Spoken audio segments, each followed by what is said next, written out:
نہ کوئی غم کرو نہ خوف، خوشیاں مناؤ جنت کی جس کا تم سے وعدہ کیا گیا تھا۔ اللہ کی ربوبیت پر اطمینان جب انسان کو ہو جاتا، میرا رب اللہ ہے، ربی اللہ، انسان کے لیے نہ کوئی کھٹکا، نہ کوئی خطرہ، نہ کوئی خوف، نہ کوئی حزن۔ جو کچھ ہو رہا ہے کس کے اذن سے ہو رہا ہے؟ اللہ کے اذن سے۔ اللہ کے اذن کے بغیر پتہ تک نہیں ہلتا۔ یہ کوئی اندھا بہرا مادہ نہیں ہے جس سے مجھے کوئی خوف ہو۔ اندھا بھینسا چلا آ رہا ہو اس سے تو ڈرنے کا ہر انسان کو ڈرنا چاہیے، نہ معلوم کس کو ٹکر مار دے، لیکن نہیں، اس کائنات کو چلانے والا ایک سمیع و بصیر خدا ہے، وہ جو میرا دوست ہے، میرا ولی ہے۔ اللہ ولی الذین آمنوا یخرجہم من الظلمات الی النور، اللہ اہل ایمان کا ولی ہے، ساتھی ہے، پشت پناہ ہے، مددگار ہے، حمایتی ہے۔ بتائیے جسے یقین ہو جائے کہ اللہ میرا مددگار، اللہ میرا محافظ، اللہ میرا پشت پناہ، اللہ میرا حمایتی، اس کے لیے کوئی خوف ہوگا؟ اسے کوئی ڈر ہوگا؟ میں مثال دیا کرتا ہوں ایک بہت سادہ، پنجاب کے دیہات کی۔ تو بڑا چودھری ہے اور کوئی غریب کسان ہے، اس غریب کسان کی یہ جانوروں کو ہر وقت اندیشہ ہوگا چوری کا، کوئی میری بھینس کھول کر نہ لے جائے، کوئی میرا بیل کھول کر نہ لے جائے۔ لیکن جس کے بارے میں یہ سب کو معلوم ہو کہ وہ جو بڑا چودھری ہے وہ اس کا دوست ہے، اس کی بچیا کو کوئی خوف ہوگا؟ اس کی بھینس پر کوئی ہاتھ ڈالے گا؟ اسے کوئی اندیشہ ہوگا؟ نہیں۔ کیوں؟ کہ وہ بڑا چودھری، بڑا اس کا یہاں کا سردار، جاگیردار، سب کو معلوم ہے وہ میرا دوست ہے، کوئی میرے خلاف اقدام نہیں کر سکتا۔ اس دنیا میں یہ چھوٹی سی بات اگر آپ کے دلی اطمینان اور سکون کا باعث بن سکتی ہے تو ذرا تصور کیجئے۔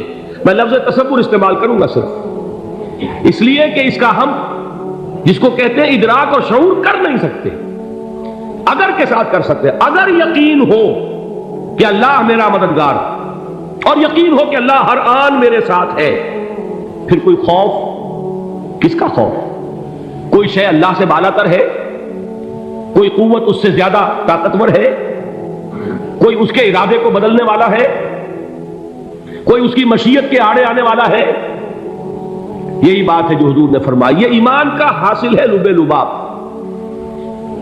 کہ دیکھو اچھی طرح اس بات کو ذہن نشین کر لو، اگر تمام انسان مل کر تمہیں کوئی نقصان پہنچانا چاہے نہیں پہنچا سکتے مگر جو کچھ اللہ نے لکھ دیا ہو، اور تمام انسان مل کر تمہیں کوئی نفع پہنچانا چاہے نہیں پہنچا سکتے مگر وہ شے جو اللہ نے طے کر دی۔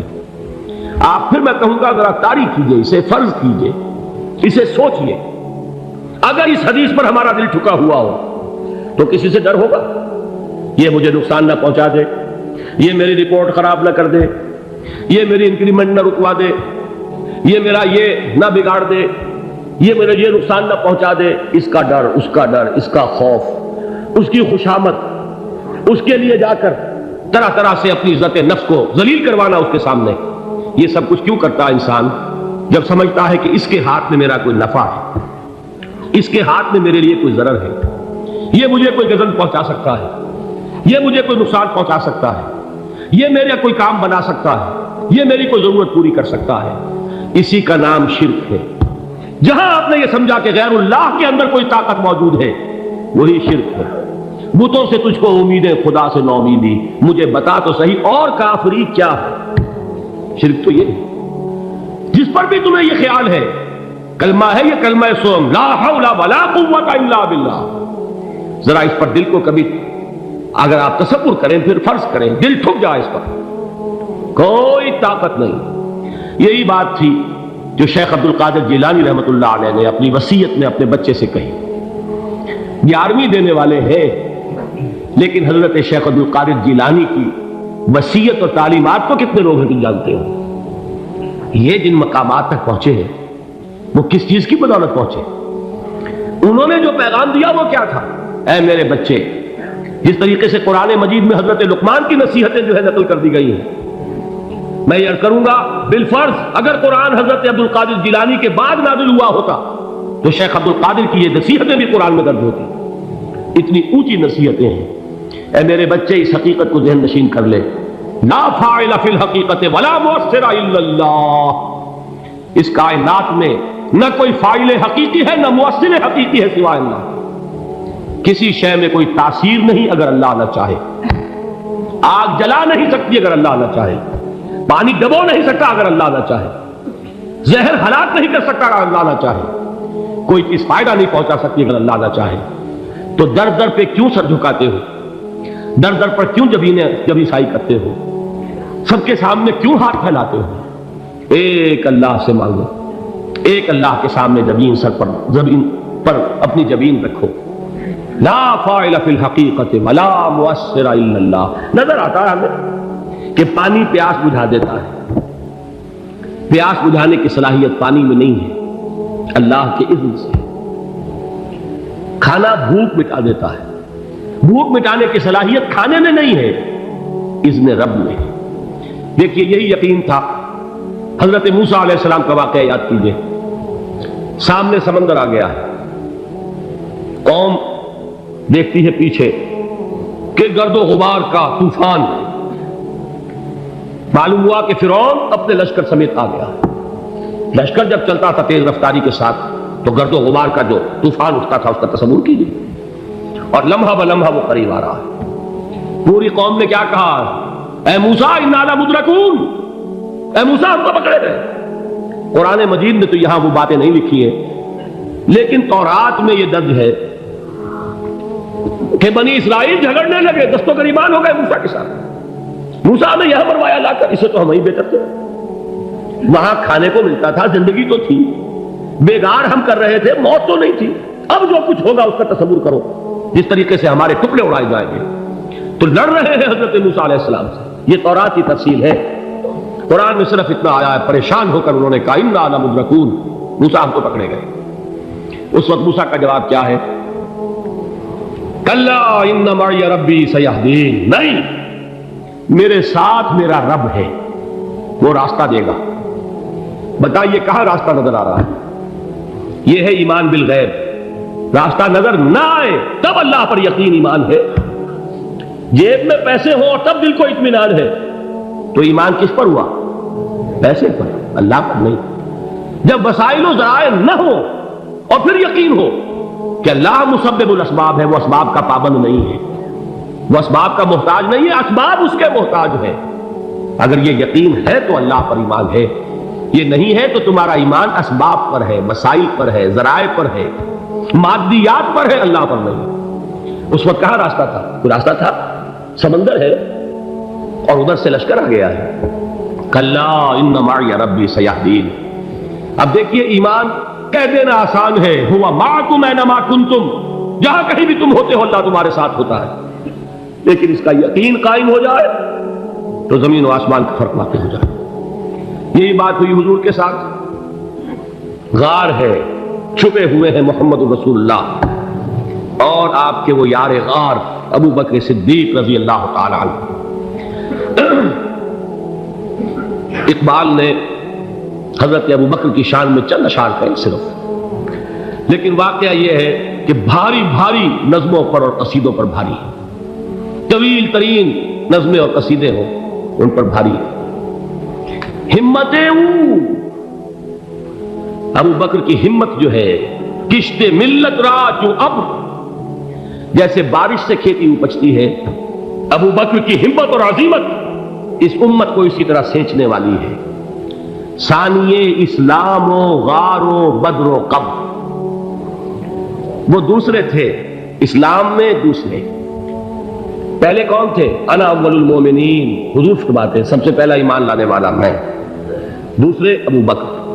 ویسے ہمارے ہاں یہ چلتا ہے اختلاف, حضرت علی پہلے ہیں کہ حضرت ابو بکر پہلے ہیں, لیکن اس میں بڑی خوبصورت تطبیق قائم کی ہے علماء نے, اور بہت صحیح ہے. چار کے بارے میں فیصلہ ہی مت کرو کہ کون پہلے. ان کی ایک عجیب تقسیم کر دی ہے.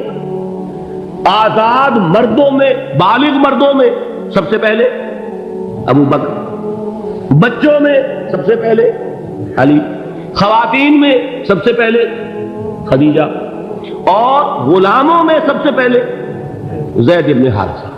بڑی پیاری تقسیم ہے، یہ چاروں ہی پہلے ہیں، ہر ایک کے لیے ولیت ہے۔ اور واقعہ یہ ہے کہ اگر زمانی اعتبار سے تعین ہوگا تو پہلے خدیجہ الکبریٰ آئیں گی رضی اللہ تعالیٰ عنہ، کسی اور سے بات کرنے کی نوبت بعد میں آ سکتی ہے، پہلے تو اہلیہ محترمہ سے بات ہوئی، آتے ہی پہلی وحی ہوئی ہے، ابھی تبلیغ کا حکم نہیں تھا۔ کس کو بتایا واقعہ؟ ابھی اپنی نبوت کی تبلیغ کا تو حکم ہی نہیں آیا، واقعہ کس کا ہے؟ وہ خدیجہ کا ہے۔ جب کہا ہے کہ خشیت علی نفسی، مجھے اپنی جان کا اندیشہ ہے، تو کیا جواب دیا خدیجہ نے رضی اللہ تعالی عنہا؟ وہ صدیقۃ الکبریٰ ہے، صدیقات جو ہے خواتین ان میں چوٹی پر خدیجہ الکبریٰ ہے رضی اللہ تعالی عنہا، اور صدیق جو مرد ہیں ان میں صدیق اکبر ہے ابو بکر صدیق رضی اللہ تعالی عنہ، لیکن صدیقات میں چوٹی پر۔ جب حضور نے فرمایا خشیت علی نفسی، کیا فرمایا، کیا عرض کیا، کیسے تسلی دی؟ نہیں، اللہ آپ کو ضائع نہیں کرے گا، آپ غریبوں کے ہمدرد ہیں، آپ مساکین کے تکالیف رفع کرنے والے ہیں، آپ بیواؤں کی سرپرستی کرتے ہیں، آپ مسافروں کی خدمت کرتے ہیں، اللہ آپ کو ضائع نہیں کرے گا۔ یہ یقین ہے اس خاتون کے اندر۔ خیر وہ ایک علیحدہ بات ہو جائے گی۔ میرے دل پر حضرت خدیجہ رضی اللہ تعالیٰ عنہ کی شخصیت کا بڑا گہرا نقش ہے، جو وہ کوئی اور ہی وقت اور موقع ہوا تو بیان ہوگا۔ بہرحال اقبال نے ایک مصرے میں جو 4 اولیتیں جمع کر دی ہیں، ہمت او کشت امت را چو ابر، ثانی اسلام و غار و بدر و قبر۔ اسلام میں حضور کے بعد پہلے کون؟ ابو بکر۔ غار میں حضور کے ساتھ کون؟ ابو بکر۔ بدر کی رات اللہ کا رسول سرب سجود، وہ جھاڑ، وہ گھاس پھوس کی جو جھوپڑی بنائی گئی تھی، اور وہاں تلوار ننگی لے کر پہرا دینے والا کون؟ ابو بکر۔